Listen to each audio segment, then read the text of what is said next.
নমস্কাৰ আপোনালোক সকলোকে পুনৰবাৰ আপোন নিউজৰ অন্য এটা ভিডিঅ'লৈ স্বাগতম জনাইছো। অৰুণোদয় আঁচনিৰ ওপৰত আজি দুটাকৈ ভাল খবৰ ওলাই পৰিছে। অসমৰ মুখ্যমন্ত্ৰী ডক্টৰ হিমন্ত বিশ্ব শৰ্মা দেৱে অৰুণোদয় আঁচনিৰ ওপৰত দুটাকৈ ভাল খবৰ ঘোষণা কৰিছে যোৱাকালি। তো আপোনালোকে বাৰু অৰুণোদয় আঁচনিৰ ধন লাভ কৰে নে নকৰে কমেন্ট সেকশনত জনাব।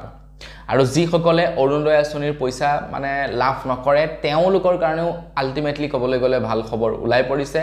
তো ভিডিঅ'টো প্ৰথমৰ পৰা শেষলৈকে চাই থাকিব। অসমৰ যিসকল নেকি মহিলাই অৰুণোদয় আঁচনিৰ পইচা পায় তেওঁলোকৰ কাৰণে এই দুটা ভাল খবৰ। তো ভিডিঅ'টো কিন্তু একদম চাবলৈ নাপাহৰিব আৰু পাৰিলে শ্বেয়াৰ অকণমান কৰি দিব। আপোনালোকৰ যদি লগৰ বান্ধৱী কোনোবাই অৰুণোদয় আঁচনিৰ ধন লাভ কৰে তেওঁলোকলৈ এই ভিডিঅ'টো কিন্তু শ্বেয়াৰ কৰিবলৈ নাপাহৰিব। তো বন্ধু বান্ধৱীসকল, অৰুণোদয় আঁচনিৰ ওপৰত ওলোৱা দুটা ভাল খবৰনো কি মই আজি আপোনালোকক সেই সম্পৰ্কত জনাম। তো ভিডিঅ'টো প্ৰথমৰ পৰা শেষলৈকে চাই থাকিব। মই শ্ৰীপাঞ্জি গগৈ, আপোনালোকে চাই আছে আপোন নিউজ। আহক আৰম্ভ কৰোঁ আজিৰ ভিডিঅ'। মহিলাসকলক অৰুণোদয় আঁচনিৰ নামত প্ৰত্যেক মাহে 1250 টকাকৈ আগবঢ়োৱা হয়। এতিয়া সবৰ কাৰণে 1250 টকাটো ইমান ডাঙৰ এমাউণ্ট নহয়। এতিয়া আপোনাৰ কাৰণে মোৰ কাৰণে হয়তো 1250 টকাটো বৰ বিশেষ ডাঙৰ এমাউণ্ট নহ'ব পাৰে, কাৰণ আমাৰ হয়তো কাৰোবাৰ এদিনৰ হাজিৰা, কাৰোবাৰ এঘণ্টাৰ হাজিৰা, কাৰোবাৰ হয়তো দুদিনৰ হাজিৰা। কিন্তু কিছুমান এনেকুৱা মানুহ আছে যিবিলাকক নেকি 1250 টকাটোৱে যথেষ্ট পৰিমাণৰ সহায় কৰে আৰু যাৰ কাৰণে নেকি মহিলাসকলে সেই 1250 টকাটোৰ কাৰণে ৱেইট কৰি থাকে। কিন্তু কিছুমান আকৌ পুৰুষক এই 1250 টকাটোৱে বেয়াও কৰি পেলাইছে। মহিলাগৰাকীয়ে চৰকাৰৰ পৰা আৰ্থিক অনুদান পায়, পুৰুষজনে কাম কৰিবলৈ বাদ দিছে, কাৰণ চৰকাৰে সব বস্তু ফ্ৰীকৈ দিয়ে দিছে নহয়। চাউল দিছে, তেল দিব, চেনি দিছে, দালি দিছে, নিমখ দিছে, এইবিলাক বস্তু ফ্ৰীকৈ দিছে। 1250 টকাটোও দি দিছে। আকৌ ইফালে 10,000 টকাকৈ মহিলা উদ্যমিতা আঁচনিৰ পইচাও দি দিছে। গতিকে সেইকাৰণে কিছুমান পুৰুষ কিন্তু বেয়াও হৈ গৈছে আকৌ দেই। কিন্তু কিছুমান মহিলা উপকৃত হৈছে, যিবিলাক মহিলাই নেকি মাহটোত 1250 টকা ইনকম কৰিব নোৱাৰে, যিবিলাকৰ বয়স যথেষ্ট হৈছে তেওঁলোকক কিন্তু যথেষ্ট সহায় কৰে এই 1250 টকাটোৱে। আৰু যাৰ কাৰণে নেকি হয়তো মহিলাসকলৰ খুবেই প্ৰিয় মুখ্যমন্ত্ৰী হিমন্ত বিশ্ব শৰ্মা দেৱ। এতিয়া মই তেখেতৰ গুণ গৰিমা গাবৰ কাৰণে অহা নাই, খবৰকেইটা যিহেতু ওলাইছে ক'বলৈ আহিছোঁ।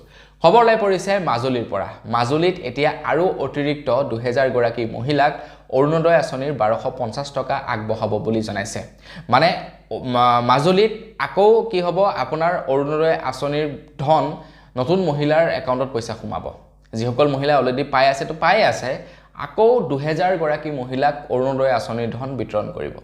তাৰ কাৰণে হয়তো আকৌ আবেদন প্ৰক্ৰিয়া আৰম্ভ হ'ব পাৰে। স্পষ্টকৈ কোৱা নাই মুখ্যমন্ত্ৰী ডাঙৰীয়াই যে আকৌ আবেদন কৰিব লাগিব নে আগতে আবেদন কৰা সকলেই পাব, সেই সম্পৰ্কত কোৱা নাই। যিহেতু সবেই এপ্লাই কৰিছিলে কিন্তু এপ্লাই কৰা সবেই পোৱা নাই, অৰুণোদয় আঁচনিৰ পইচা লিষ্টত নাম অহা নাই। গতিকে পুৰণা যিসকলে এপ্লাই কৰিছে তাৰ মাজৰে পৰা 2000 গৰাকীক দিব নে আকৌ আবেদন কৰিব লাগিব সেই সম্পৰ্কত চিয়ৰ নহয়। কিন্তু আৰু 2000 গৰাকী অতিৰিক্ত মহিলাক অৰুণোদয় আঁচনিৰ 1250 টকাকৈ দিব বুলি কৈছে মাজুলীত।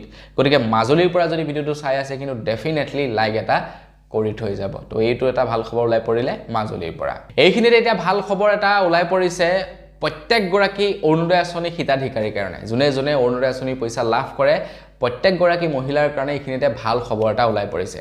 এতিয়া কথাটো হৈ গ'ল, এইটো আপোনালোকক ভাল খবৰ বুলিয়ে ক'ম নে বেয়া খবৰ বুলিয়ে ক'ম মই কনফিউজড।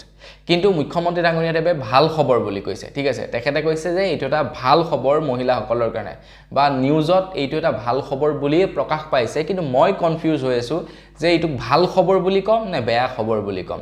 তো আপোনালোকে কমেণ্ট ছেকশ্যনত জনাব যে এইটো যি খবৰ ওলাই পৰিছে সেইটো ভাল খবৰ বুলি ক'ব নে আপোনালোকে বেয়া খবৰ বুলি ক'ব। খবৰ ওলাই পৰিছে যে অৰুণোদয় আঁচনিৰ যিসকল নেকি পইচা পোৱা মহিলা আছে তেওঁলোকক যে সেই 8000 টকাকৈ একেলগতে দিব বুলি কৈছিলে ফেব্ৰুৱাৰী মাহৰ 20 তাৰিখৰ দিনাখন। তো সেই 8000 টকাটো বৃদ্ধি কৰিব বুলি কৈছে। 8000ৰ পৰিৱৰ্তে বেছিকৈ প্ৰদান কৰিব বুলি কৈছে মুখ্যমন্ত্ৰী ডাঙৰীয়াদেৱে। এই ফেব্ৰুৱাৰী মাহৰ 20 তাৰিখে কৈছিলে নহয় ন অৰুণোদয় আঁচনিৰ পইচা 8000 টকাকৈ দিম বুলি। যিহেতু ভালেই কেইমাহ হৈ গ'ল অৰুণোদয় আঁচনিৰ পইচা দিয়া নাই, তো সেই পইচাটো কি কৰিছিলে একেলগতে দিব বুলি কৈছিলে 8000 টকা। এতিয়া সেই 8000 টকাটো বৃদ্ধি কৰিব বুলি জনাইছে মুখ্যমন্ত্ৰী ডাঙৰীয়াই। ৰ'ব, আপোনালোকে চাগে লগে লগে কমেণ্টত লিখিব ল'লেই যে এইটোতো ভাল খবৰ বুলি, কিন্তু খবৰটো সম্পূৰ্ণকৈ শুনি লওক। মুখ্যমন্ত্ৰী ডাঙৰীয়াই এটা ইংগিত দিছে যে এই 8000 টকাটো হয়তো ফেব্ৰুৱাৰী মাহত আপোনালোকে নাপাব পাৰে। ফেব্ৰুৱাৰীৰ পৰিৱৰ্তে এইটো মাৰ্চ মাহত পাব পাৰে বুলি জনাইছে মানে ফেব্ৰুৱাৰী 20 তাৰিখৰ দিনাখন যি 8000 টকাকৈ দিব বুলি কৈছিলে সেই 8000 টকাটো আপোনাৰ ফেব্ৰুৱাৰীৰ পৰিৱৰ্তে মাৰ্চত দিবগে পাৰে বুলি এটা ইংগিত দিছে কিন্তু পইচাটো বৃদ্ধি হ'ব যদিহে মাৰ্চত দিয়ে মানে মাৰ্চত যদি অৰুণোদয় আঁচনিৰ পইচা দিয়ে তেতিয়া 8000ৰ পৰিৱৰ্তে বেছিকৈ দিব কিমান দিব সেইটো কোৱা নাই কিন্তু বেছিকৈ দিব বুলি কৈছে কিন্তু 20 তাৰিখৰ দিনাখনি দিব বুলি কৈছিলে যে 20 তাৰিখৰ দিনাখনি নিদিয়ে মাৰ্চত দিবগে বুলি কৈছে এতিয়া আপোনালোকে কক যে এটো ভাল খবৰ বুলিয়ে কম নে বেয়া খবৰ বুলিয়ে কম নিউজতটো ভাল খবৰ বুলিয়ে কৈছে কিন্তু মই কনফিউজ হৈ আছো যে ভাল খবৰ বুলি কম নে বেয়া খবৰ বুলি কম কাৰণ মহিলাসকলে ওয়েট কৰি আছিল যে 20 তাৰিখৰ দিনাখনি পাব 8000 টকাটো কিন্তু মুখ্যমন্ত্ৰী ডাঙৰীয়া এতিয়া ইংগিত দিছে যে 20 তাৰিখে নহয় মাৰ্চত পাব কিন্তু পইচাটো বাঢ়ি আহিব এতিয়া আপোনালোকে কমেন্ট সেকশনত জনাব যে ভাল খবৰ নে এটো বেয়া খবৰ তো বন্ধু বান্ধৱী বস আজি ভিডিও জনাব লগা অৰুণোদয় আঁচনিৰ ওপৰত এই দুটাই আছিল ভাল খবৰ তো জানি কেনে পালে সেই সম্পৰ্কে জনাব পুনৰ এটা ভিডিও সকলোকে লগ পোৱাৰ খাজল বিদায় মাগিছো ধন্যবাদ জয় অসম